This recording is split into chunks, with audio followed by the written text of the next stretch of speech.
Zimbabwe polls close. Counting begins in pivotal election. Zimbabwe opposition challenger Nelson Chamisa participates in a Sunday church service in Harare, Zimbabwe, Sunday, July 29, 2018. Zimbabwe votes Monday in an election that could, if deemed credible, tilt the country toward recovery after years of economic collapse and repression under former leader Robert Mugabe.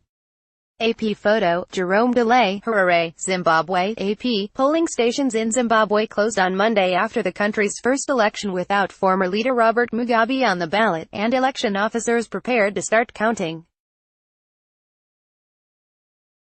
Zimbabwe's Electoral Commission has said it will announce final results within 5 days. Earlier, the main opposition leader in this southern African nation said reports of voting delays were a deliberate attempt to undermine his supporters. The allegations by Nelson Chamisa, leader of the Movement for Democratic Change Party, intensified concerns about management of the election and the prospect of a dispute over its outcome. President Emmerson Mnangagwa, a former deputy president, has promised a credible vote that he hopes will bring international legitimacy and investment. A seriously flawed process could signal more stagnation. Mugabe, 94, ruled Zimbabwe from independence in 1980 until his resignation in November, and many people are anxious for change. Chamisa is concerned about delays at polling stations in urban areas, where support for the opposition has traditionally been strong, while the ruling ZANU-PF party has dominated many rural areas in past elections marred by violence and irregularities. There seems to be a deliberate attempt to suppress and frustrate urban voters through unnecessary delays, Chamisa said on Twitter. He acknowledged that there was a good turnout. After the 7 p.m. closure of one polling station, the presiding officer asked party polling agents to inspect voting booths to ensure there were no ballot papers. Then the polling agents inspected the ballot boxes, noting serial numbers on the locks. 12 hours earlier, long lines had formed outside many polling stations in Harare, the capital, and elsewhere. Anyone in line as of the 7 p.m. closing time could still vote, though opposition parties were concerned that their supporters could drift away if forced to wait for hours, in the open and without food or drink. Some observers welcome Zimbabwe's freer political environment but cite worries about bias in state media, a lack of transparency in ballot printing and reports of intimidation by pro-government traditional leaders who are supposed to stay neutral. The Zimbabwe Electoral Commission, accused of engineering flawed election wins for Mugabe in the past, has said this vote will be free and fair. "We need peace and we need everyone to be comfortable to go out and exercise their right to vote without fear," said Priscilla Chigumba, a judge who chairs the Zimbabwe Electoral Commission. She said she was confident that voting at most of the country's nearly 11,000 polling stations would be completed by the closing time. About 5.5 million people were registered to vote in an election viewed by many as an opportunity to move beyond decades of political and economic paralysis. A record of more than 20 presidential candidates and nearly 130 political parties were participating. If no presidential candidate wins 50% of the vote, a runoff will be held Sept.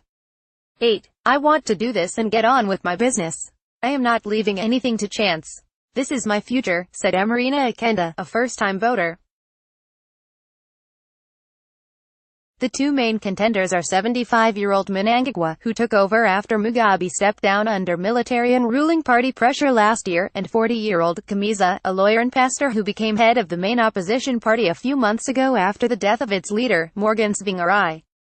After voting, Mnangagwa said the election was peaceful and that he is committed to a Zimbabwe in which people have the freedom to express their views, negative or positive. Piercing whistles and cheers greeted Chamisa as he voted outside Harare. He said he hoped voting in rural areas, where most of Zimbabwe's voters are and where the ruling party usually holds sway, will be fair. Despite Mugabe's troubled legacy, dozens of cheering Zimbabweans gathered outside the polling station in the capital where he voted. Struggling to walk, Mugabe raised his fist to acknowledge them. He made his way into the polling center and had his finger inked, and was assisted by his wife into the booth. Mugabe on Sunday said Kamiza was the only viable candidate and rejected Mnangagwa and the ruling party, saying, "I cannot vote for those who have tormented me." Chigumba, the Electoral Commission chief, said police have been informed about 2 presidential candidates who might have violated the law by campaigning after the cutoff time. She didn't name them, but they are likely to be Kamiza and Mnangagwa, both of whom issued public statements on Sunday. Even though it was a public holiday, some government offices were open so that those who had lost identity cards could get replacements and then cast their ballots. Inside polling stations, voters were given 3 ballot papers, one for their presidential pick, another for member of parliament, and a third for local councillor. Polling officers helped voters put each ballot paper in the right box. "We need change because we have suffered a lot here," said 65-year-old Mabel Mafaro while voting in Harare. "We have suffered a lot. That's all. _____. Follow Africa News at https://twitter.com/app_Africa. Copyright 2018 The Associated Press.